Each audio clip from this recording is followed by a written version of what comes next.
விவசாயம், விவசாயி, விவசாயி தொழிலாளி ரெண்டு பேருமே கடினமான உழைப்பாளிகள். நானும் ஒரு விவசாயம் இருக்கின்ற காரணத்திலே அந்த கஷ்ட நஷ்டம் துன்பம் துயரம் வேதனைகள் மொழியும் நான் அறிந்திருக்கின்றேன்.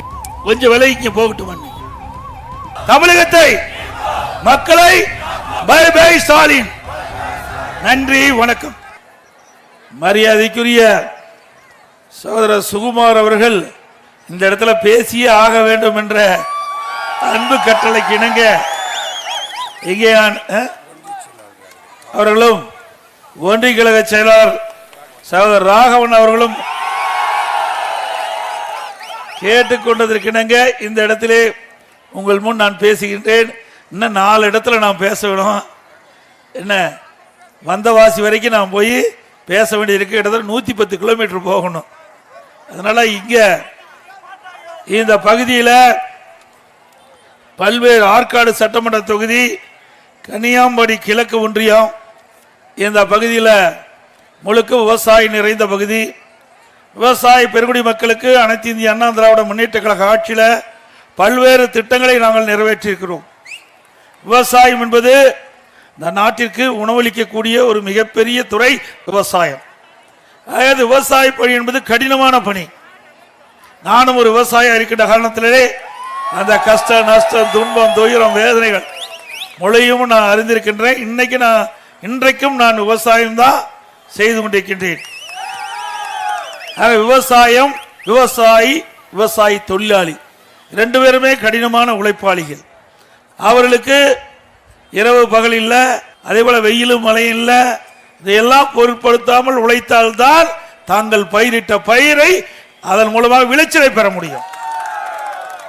ஒரு குழந்தையை தாய் எப்படி பராமரிக்கிறதோ அதுபோல பயிரிட்ட பயிரை குழந்தை போல் அதை பராமரித்தால்தான் நாம் நினைக்கின்ற விளைச்சலை பெற முடியும். அப்படி கடினமான தொழில் ஈடுபட்டிருக்கின்ற விவசாயிகள், விவசாய தொழிலாளிகளுக்கு நிறைய திட்டங்களை அனைத்து இந்திய அண்ணா திராவிட முன்னேற்ற கழக ஆட்சியில் நாங்கள் நிறைவேற்றிருக்கிறோம்.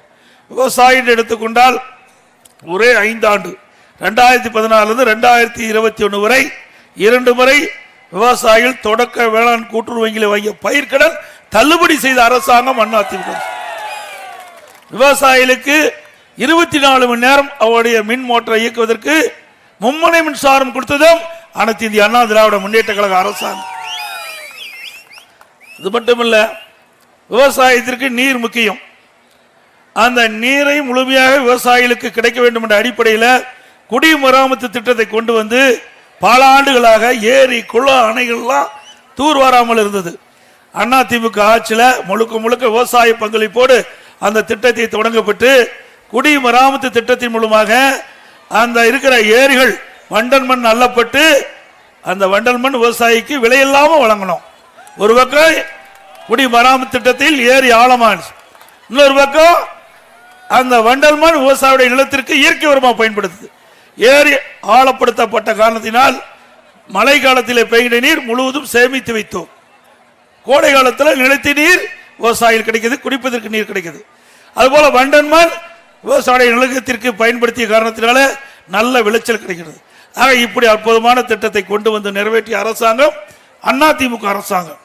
அதோட இன்றைக்கு விவசாயிகள் அந்த பயிர்கள் காப்பீட்டு திட்டத்தின் மூலமாக சேர்க்கப்பட்டு வறட்சியால் பாதிக்கப்பட்டாலும் சரி, புயல் வெள்ளம் பேரிடர் காலத்தில் பாதிக்கப்பட்டாலும் அந்த விவசாயிகளுக்கு காப்பீட்டு திட்டத்தின் மூலமாக சேதமடைந்த பயிர்களுக்கு அந்த விவசாயிகளுக்கு நிவாரண தொகையை பெற்று தந்த அரசு அதிமுக அரசாங்கம். இந்த பகுதியில் பல கோரிக்கைகளை கொடுத்துருக்கிறீங்க. கன்னியாகுமரி பகுதியில் 400 செங்கல் சூளைகள் இருப்பதாகவும் இதில் சுமார் ஒரு 7000 பேர் பணியில் ஈடுபட்டுள்ளதாகவும் தற்போது இந்த செங்கல் சூளைக்கு தேவையான வண்டல் மண் இப்பகுதியில் கிடைக்காதால தொழில் பெரும் அளவுக்கு பாதிக்கப்பட்டுள்ளது சொல்லியிருக்கிறாங்க. அதிமுக ஆட்சிக்கு வந்த பிறகு இந்த செங்கல் தொழில் சூளைகளுக்கு தேவையான இந்த வண்டல் மண் உங்களுக்கு தடையில்லாமல் கிடைப்பதற்கு அனைத்து நடவடிக்கையும் அதிமுக அரசு எடுக்கும். அமிர்தி ஊராட்சியில் உற்பத்தியாகும் நாகநதி ஆற்றில் குறுக்கே அணை அமைத்திட வேண்டும் என்று கேட்டுக்கிறீங்க.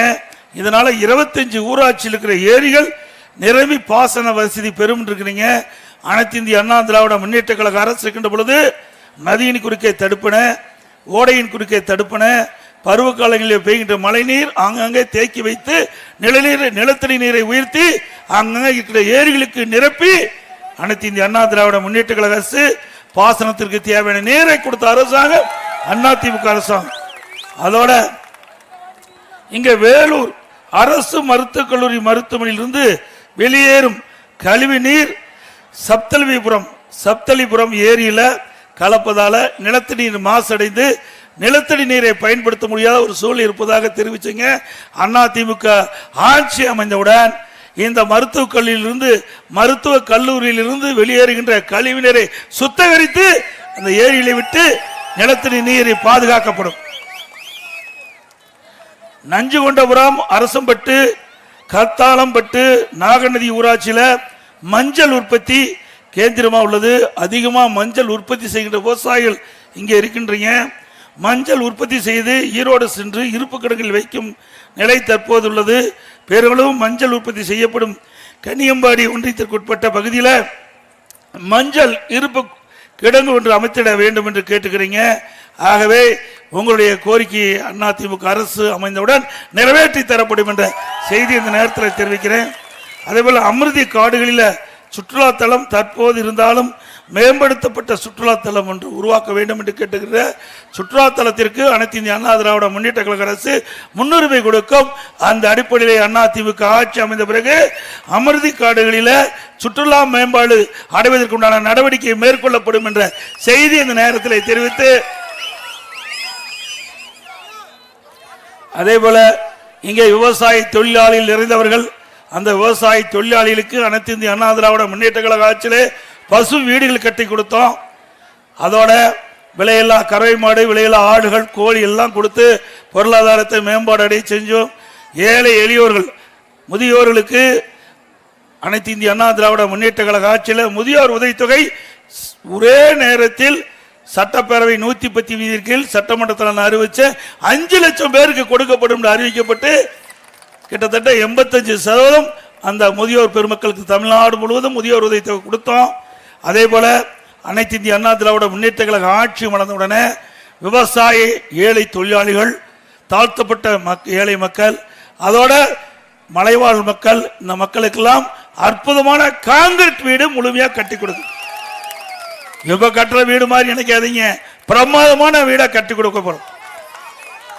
அதே போல பொன்மனச்சம்பல் புரட்சி தலைவர் எம்ஜிஆர் இருந்த காலகட்டத்தில் பொங்கல் அன்று எல்லா ரேஷன் குடும்ப அட்டைக்கும் விலையில்லா வேஷ்டி, விலையில்லா சேலைகள் கொடுத்தாங்க. இந்த ஆட்சி வந்த பிறகு முறையாக கொடுக்கல.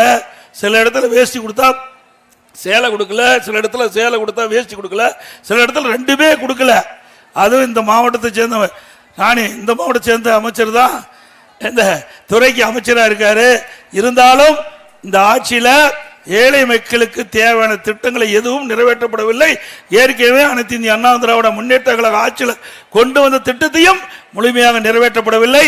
அனைத்து இந்திய அண்ணா திராவிட முன்னேற்ற கழக ஆட்சி உங்களால் அடுத்த ஆண்டு மலர்கின்ற பொழுது பொன்மனச்சம்பல் புரட்சி தலைவர் எம்ஜிஆர் கொண்டு வந்த திட்டம் தைப்பொங்கல் என்று எல்லா குடும்ப அட்டைக்கும் தரமான சேலை வேஷ்டி முன்கூட்டியே வழங்கப்படும். அதே போல அதிமுக ஆட்சி மலர்ந்தவுடனே தீபாவளி என்று ஒவ்வொரு தீபாவளி என்றும் நம்முடைய தாய்மார்களுக்கும் பெண்களுக்கும் அற்புதமான சேலைகள் வழங்கப்படும். அருமையான சேலை கொடுக்க போறோம். அதோட இன்றைக்கு இது கிராமம் நிறைந்த பகுதி. இன்றைக்கு கிராமத்திலிருந்து நகர வரை அரசு பள்ளியில் படிக்கின்ற மாணவர்கள் ஏழை குடும்பத்தைச் சேர்ந்தவர்கள். அப்படிப்பட்ட குடும்பத்தில் பிறந்த மாணவ மாணவி இன்றைக்கு மருத்துவக் கல்லூரிக்கு செல்ல வேண்டும் என்றால் மிக மிக கடினமாக இருந்தது. அவள் நீட் தேர்விலே தேர்ச்சி பெற்றால்தான் அந்த மருத்துவ கல்வி கிடைக்கும். நான் முதலமைச்சர் இருந்த காலத்தில் அப்படி கொஞ்சம் ஆம்புலன்ஸுக்கு வழி விட்டுருங்கப்பா, கொஞ்சம் வழி விடுங்க, கொஞ்சம் வழி விடுங்க. அப்படி போட்டு அதிமுக ஆட்சிக்கின்ற பொழுது நான் முதலமைச்சர் இருந்த காலகட்டத்தில் 2017-18 ஆண்டு அரசு பள்ளியை படித்த மாணவர்கள் 3,80,000 பேர். 41% அரசு பள்ளியில் படிக்கின்ற ஏழை எளிய குடும்பத்தை சேர்ந்த மாணவ மாணவிகள். வெறும் 9 பேர் தான் மருத்துவக் கல்வி கிடைச்சது. ஆகவே அனைத்து இந்திய அண்ணா திராவிட முன்னேற்ற கழக அரசு இந்த அரசு பள்ளியை படிக்கின்ற மாணவர்களுக்கு 7.5% உள் இடஒதுக்கீடை கொண்டு வந்து அதன் மூலமாக இன்றைய தினம் 2818 பேர் அரசு பள்ளியை படித்த மாணவர்கள் மருத்துவ கல்வியை சேர்ந்து படிக்கக்கூடிய சூழ்நிலை நாங்கள் உருவாக்கி தந்திருக்கிறோம். அது மட்டுமல்ல, இந்த அரசு பள்ளியை படிக்கின்ற மாணவர்கள் இந்த இடஒதுக்கீட்டின் மூலமாக இடம் கிடைச்சாலும் ஏழை மாணவர்கள் மருத்துவ கல்வி கட்டண முடியாத ஒரு சூழ்நிலை. அதனால அரசாங்கமே மருத்துவ கல்வி கட்டணத்தை செலுத்தி ₹1 செலவு இல்லாம இந்த 7.5% உள்ளிட ஒதுக்கீட்டில் இடம் கிடைத்தவங்க இன்னைக்கு மருத்துவ கல்வி படிச்சுட்டு இருக்காங்க. 2818 பேர். கொஞ்சம் விலைக்கு போகட்டும்.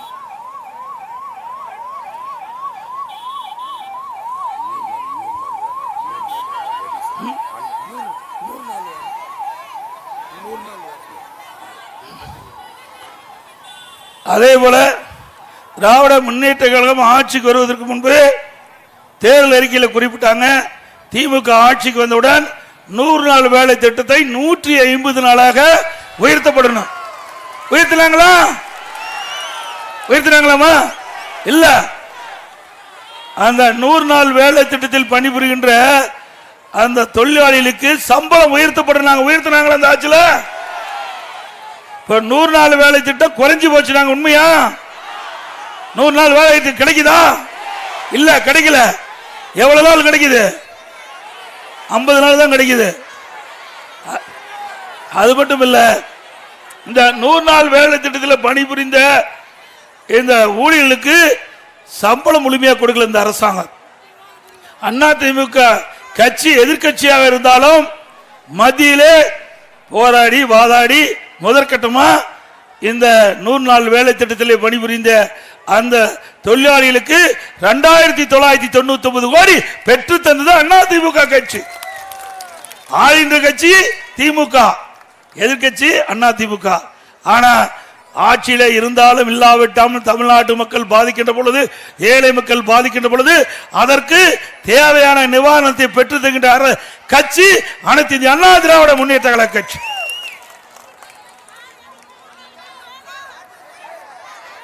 ஆக நிறைய இருக்குது. டைம் ஆகி போச்சு. நான் மறுபடியும் வர போறேன். ஆற்காடு தொகுதிக்கு செவ்வாய்க்கிழமை வரேன். அன்னைக்கு முழுமையா நான் பேசுவேன். செவ்வாய்க்கிழமை மீண்டும் ஆற்காடு சட்டமன்ற தொகுதி மக்களை சந்திக்க இருக்கிற என்பதை நேரத்தில் தெரிவித்து, மக்களை காப்போம், தமிழகத்தை மீட்போம், மக்களை தமிழகத்தை மக்களை தமிழகத்தை மக்களை தமிழகத்தை மக்களை தமிழகத்தை பை பை ஸ்டாலின். நன்றி, வணக்கம்.